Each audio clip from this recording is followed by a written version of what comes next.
Un atelier d'élaboration du plan d'action national de prévention et de riposte contre les maladies affectant le manioc se tient depuis quelques jours. L'objectif principal de cette activité est de mettre en place un plan national d'action pour faire face à la striure brune du manioc cultivé au Gabon. Le compte rendu d'Éric Dengui Badinga et Rodolphe Lebonda.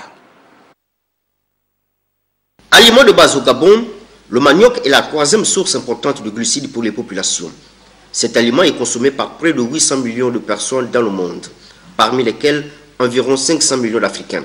Cependant, la maladie de la mosaïque africaine du manioc, causée par la géminivirus, peut entraîner 40 à 70% de perte de rendement. Cette rencontre est l'un de ces moments cruciaux d'échange autour d'objectifs communs, celui de doter notre pays d'un plan d'action stratégique pour lutter contre les maladies virales du manioc qui freinent sa production. Dans cette dynamique, le présent atelier de validation à l'interne constitue un tournant décisif pour la suite du projet, puisqu'il devra permettre de passer à l'étape qui précède son exécution après une conceptualisation et une structuration locale gabonaise. La maladie de la striure brune du manioc mine également la production avec des pertes de rendement pouvant atteindre 90 à 100%. Les deux maladies virales sont transmises par les insectes vecteurs, les mouches blanches, et disséminées par l'homme à travers l'utilisation de boutures de manioc infectées.